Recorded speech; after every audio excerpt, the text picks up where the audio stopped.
Assalamualaikum warahmatullahi wabarakatuh.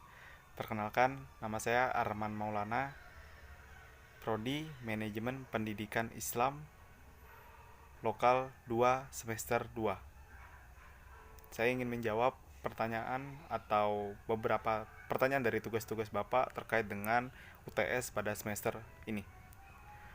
Yang pertama, jelaskan Tuhan, manusia, dan alam, jelaskan dengan kacamata filsafat pendidikan Islam. Dalam konteks tradisional Islam menganggap bahwa Tuhan, alam, dan manusia sangat mempunyai hubungan yang sangat erat. Tuhan adalah kumpulan makna bagi seluruh nama-namanya yang baik. Manusia secara bahasa disebut juga insan, yang dalam bahasa Arab berarti lupa. Lalu yang terakhir, alam adalah media pendidikan sekaligus sebagai sarana yang digunakan oleh manusia untuk melangsungkan proses pendidikan. Lalu yang kedua, definisikan ruang lingkup dalam kajian filsafat pendidikan Islam dan jelaskan filsafat pendidikan Islam dari segi ontologi, epistemologi, dan aksiologi.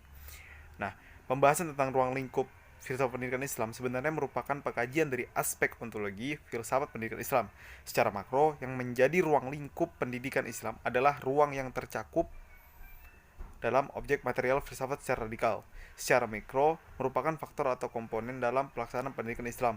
Untuk lebih memfokuskan pembahasan sesuai fokus penelitian ruang lingkup, maka cukup sajikan pembahasan secara lengkap makro, yaitu ontologi. Pertama, ilmu yang mempelajari sesuatu yang ada atau yang berwujud yang dapat diterima di kalangan orang banyak. Lalu yang kedua, epistemologi, ilmu yang mempelajari tentang suatu kebenaran pengetahuan atau cara seseorang mendapatkan ilmu.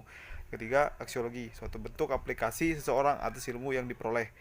Pertanyaan ketiga, jelaskan perbedaan antara filsafat pendidikan Islam dengan filsafat pendidikan Barat dalam hal proses belajar mengajar, konsep pendidikannya, dan tujuan akhir pendidikan.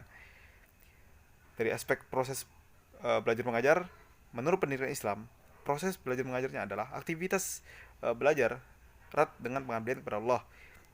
Yang kedua, proses menurut pendidikan Barat, motif dan objek belajar mengajar semata-mata masalah keduniaan. Lalu dari aspek konsep pendidikan, menurut filsafat pendidikan Islam, mengaitkan pendidikan dengan pahala dan dosa dan akhlak merupakan unsur pokok. Dan menurut pendidikan Barat, pendidikan tidak berkaitan dengan pahala dan dosa. Lalu ada aspek tujuan akhir pendidikan. Menurut pendidikan Islam, terwujudnya insal kamil, pembentukannya selalu dalam proses sepanjang hidup. Lalu menurut pendidikan Barat, hidup sejahtera di dunia secara maksimal sebagai warga negara maupun sebagai warga masyarakat. Lalu yang keempat, jelaskan mengapa guru atau pendidikan Islam perlu mengajari filsafat pendidikan Islam. Karena filsafat pendidikan Islam menerapkan pandangan-pandangan pemikiran filsafat yang berhubungan dengan dunia di kehidupan pendidikan dan peraturannya dalam metode khusus dengan tujuan menggerakkan pemuda dan masyarakat yang mendapatkan kehidupan yang bahagia, beradaptasi dengan manusia yang hidup bersama, meningkatkan taraf hidup, dan kesemuanya itu merupakan tindakan. Yang kelima, jelaskan dan berikan argumen Anda tentang pendidikan Islam dalam perspektif Al-Ghazali, Ibnu Khaldun, dan Kiai Hashim Asy'ari. Yang pertama, pemikiran Al-Ghazali tentang pendidikan Islam adalah kecintaan dan perhatiannya yang sangat besar terhadap moralitas dan pengetahuan, sehingga ia berusaha untuk mengabdikan hidupnya untuk mengarungi samudra keilmuan. Dalam pendidikan Al-Ghazali yang memberikan pengertian pendidikan yang masih global. Yang kedua, pemikiran Ibnu Khaldun tentang pendidikan Ibnu Khaldun bahwa tujuan pendidikan beraneka ragam dan bersifat universal.